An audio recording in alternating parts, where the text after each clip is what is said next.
Hey guys, so today I'm going to be doing some updates around the animal room. Here is the goldfish and Norman tank, as you can see right here. This is a 75-gallon aquarium, and it just has like 15 goldfish, I think. All but one are rescues, one I bought like a super long time ago, and then has two minnows as well that were also rescues. And then it has Norman, who is also a rescue. He's like a 20-plus-year-old red-eared slider. He doesn't even have the red ear anymore. That's because as they get older, they lose the melon, or they get more melon in their skin, sorry. So they basically, that means that they turn more black. Melon is the black pigment in their body and stuff. But as far as I'm concerned, this tank's doing pretty good because it's not completely dirty and disgusting, and it has a ton of goldfish in it. And the plants are doing amazing, especially the wandering Jew. What's really cool about this, the wandering Jew here, it's hard to, there we go, is that I got one little cutting about the length of this right here, just that long, from Aldi. Like, it was sitting there because the big plants that they had been bought, and then there was just like one little cutting sitting there, and I took it, and I asked if I could have it, but they were probably like, what does he want with that? And then I started growing it in my filter, and now, as you can see, there's this cutting, and this, and there's a whole bunch growing back there and stuff, all just from that one little cutting. So that's really, really cool. But that's how that tank is doing. And then over here, we have the 55-gallon. Now it's doing pretty good, but I don't really love the 55-gallon right now. Like, it looks nice, but I do plan on breaking this up in a way, in the way that, like, the fish, I plan on taking all the koi catfish, not all the koi catfish, all but two of the koi catfish, the tetra and the dwarf striped catfish, which is behind that leaf there, as well as the guppy things in here, and putting them into the 125-gallon with the turtles, and see how that goes. Then two of the two adult breeder koi catfish that I have here, I want to move into a 10-gallon along with all the plants in this tank. So just like fill that 10-gallon with plants and those two koi catfish, and then get them breeding. Like, I don't know if this is the female, but if it is, it kind of looks pregnant. I'm not sure. That might not be the female. I know this is one adult, and that's another. And then there's actually three.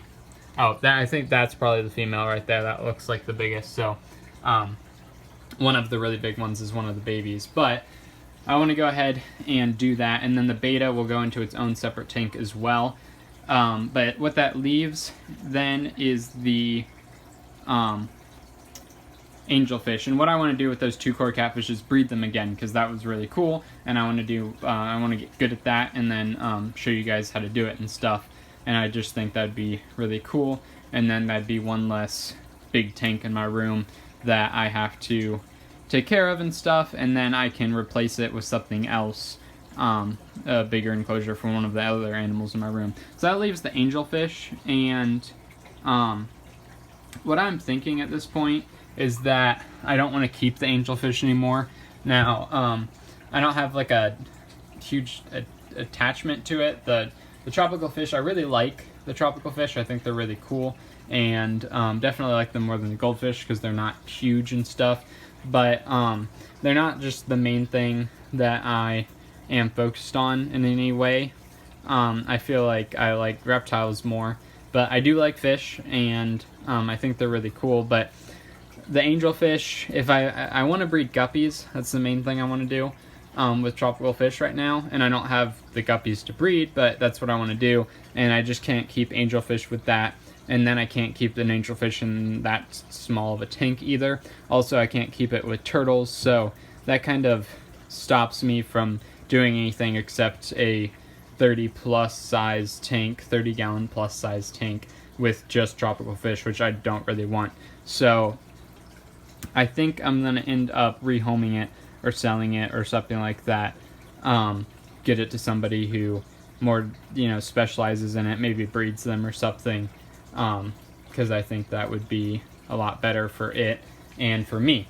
So then here we have the 125 gallon, and it looks absolutely terrible. Did a water change last weekend, and I'm just not sure why it looks so bad. I did take there's no filtration on this tank. The water's moving because of like a crazy strong pump on this thing, and we actually got it so then we could put it onto the 300 gallon pond. But the turtles are fine, and I do water changes and stuff, but it just looks crappy because of the wood in here. There's a huge piece of driftwood there, and I don't know. Because I feed them a lot, and then it gets bad. So this isn't the proper way. They have enough space. They have basking and everything. But we're currently building the filter. Now I'm building a tank for the filter, and it'll be kind of like a sump / hang-on back filter, but it'll kind of just sit right here in this area. But what the problem is right now is we cannot cut the glass. Like, I do not know why. It's from a 55 gallon, and we've used glass cutter that should be big enough, and it's just not it's not working. Now we've cut glass from like a 30 gallon, from maybe 10 gallon, I don't know. We've cut glass from like a couple different size tanks, and it was fine, but we just can't figure out why this is not breaking for us. It should just break right off, and we have it cut. We've went through it. I don't know. So right now, I think we're gonna look into possibly taking it somewhere to get cut, or look into getting like a tool that will snap it. Like we'll go down and then it'll snap it, and then once I can do that, I can build the tank. So that's the plan with that. Or we'll look into some other type of filters. I don't know. I really wanted to do the thing, but once this is set up, it'll be perfectly clear. We'll have these two turtles, and that's it for now anyway, for a long while. And then we'll have the tropical fish, and I think that'll be a really cool combination there. And then we have my huge tree here. It's doing well. I've had it for over a week now, quite a while now actually, and it seems to be doing really well in my room. And then we have this 5 gallon tank that is filled with just a ton of philodendron in here. And then I'm getting back my other 5 gallon tank. I got, if you remember that, I did a art project in it, and I guess I got like third in like my area of art, and I don't know what that area is, so I'm assuming it's like the 3-dimensional type of things. Not sure. No clue. Maybe like a diorama type of, I don't know. But I got third. I didn't even go to the event. I kind of forgot, to be honest. But that was just a thing. So I'll get that back, and I'll probably move all these back into there or something. I'm not sure yet. But then we have my trees here, and that's pretty much it. And then here we don't have the tubs that I clean Petey in, because I am no longer cleaning Petey twice a day, which is good for me and less stress for him. Then here I fill this up partly, like a couple inches, to feed Lewis separately, just so to make sure that he's eating and everything, and to eliminate some waste that's going into that tank.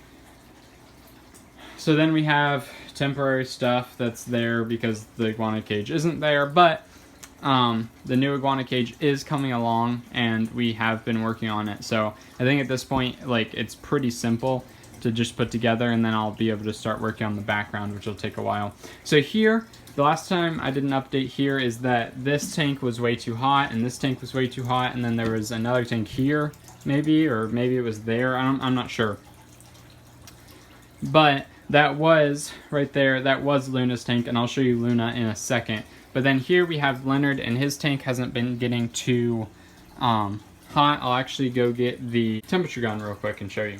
So here, there you can see on that leaf, it is 79, and just at the substrate here, it's about 80 degrees. But then, like on this side of the enclosure, it's 74. So he is somewhere over here. He's right there, actually. There's his tail, so he's hiding under that leaf. and right there it's about 70 something, 73. So he's good. Not too hot anymore. Right here it's actually 80 something, I'm assuming. 84. So it's still hot right there, but I don't have the same same thing right here that I did. What was that? The Power Sun, because I actually have that on a different animal that I'm not showing you guys right now. But I do have UVB for Charles right there, and then he'll be getting like a not only the Power Sun but also a tube LED like that over there. Went on his new enclosure, and then here is a ceramic heat emitter that's on all the time to keep Charles warm. So then here we have Garfunkel, and Garfunkel's good. He's farther away from the heat source than Leonard is, so he's definitely good. And then we have, they've been eating really, really well and everything. And then back here we have Teddy somewhere. There you can see her right there. She's been eating. And then there's Darwin. And Darwin's also been eating pretty well. She might have eggs or something. I don't know. She's really plump, so I'm assuming that's eggs. I'm not sure. But all their terrariums have been doing pretty well. And I especially like this one. I know it's not anything special, but I think that's why I like it so much. Just when there's just pothos in terrariums, I don't know. It just... I love it for some reason. I'm not sure why. Then here we have Beth's terrarium, and it's been doing really well, actually. Her plants have been doing like crazy well. So if we go down here and kind of look at it from this way, this piece right here, that plant in the back, okay, this type of, I think it's a type of aloe vera, was like the same height as that, basically. And then that one was down here, and you could really see like this plant, I mean this piece of wood right here actually is the same one as that one, so it comes out through here and you could actually see it all the way. But now these are so tall that they're blocking it. Like this one right here is like about to poke out of the top, and it was like this tall when I put it in. So they've been growing a lot, which is really, really cool, even under this heat light and this light. And then this plant has obviously been growing, the spineless prickly pear, and then this one as well, not as much, but it still has been doing pretty well. And there you can see a little bit of movement down there in Beth's cave, and then she comes out whenever she wants. She does explore a little bit. I actually need to give her water. I think I already mentioned that, but she has this new water bowl. I haven't talked about that. Actually, in the description is my Instagram, and if you have Instagram, definitely go follow that, because I post on that every so often. I do a lot of plant stuff on there because I really like plants. But I talked about how I removed the old bowl because I'm actually using that for an animal that's in quarantine right now, which I'm not going to show you, but is very exciting. And I replaced it with this, which I think is much cooler. And honestly, I know, like, if you step back, it's not the same colors. Like, that's pretty obvious. Like, it sticks out. But the way that I see this is from back here. So I'm going to pull out my chair. And if I sit in my chair, this is how I see it. So before, there was this much of a water bowl that didn't look natural whatsoever. And now there's just that thin little bit of clay.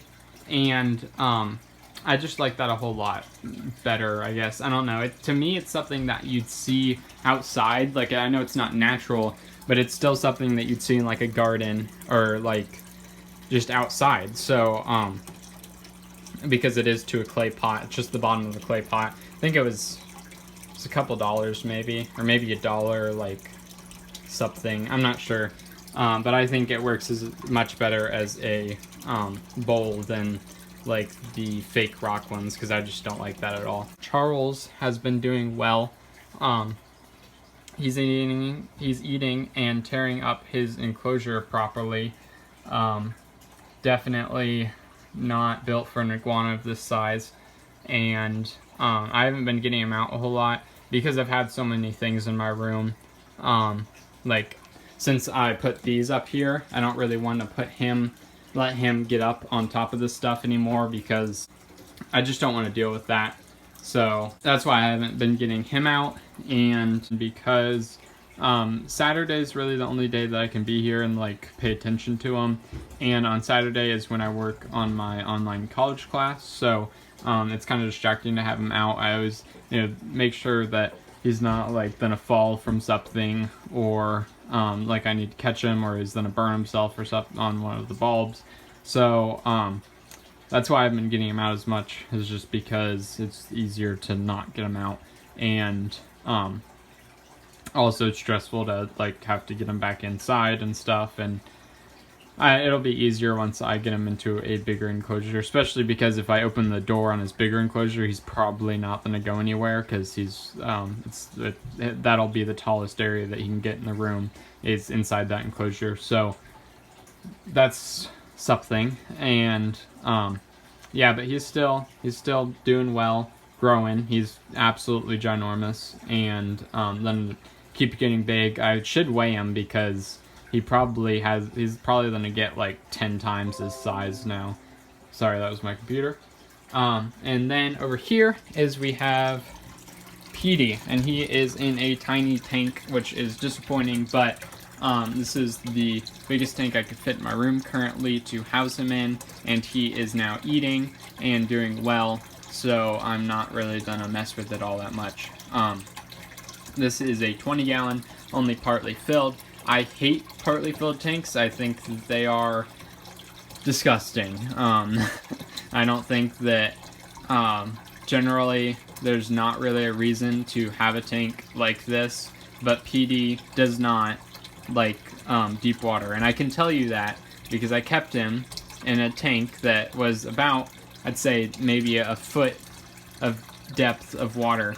And he sat on his basking spot all the time. And I don't mean like normally, I mean he sat like in the water on his basking area the entire time. He never swam around. And like I couldn't feed him or I couldn't do anything because he only sat there. And it was just because he didn't like deep water. So I have a reason for doing this. I don't like having him in this tank. Like, it's honestly kind of ruining this tank, as you can see.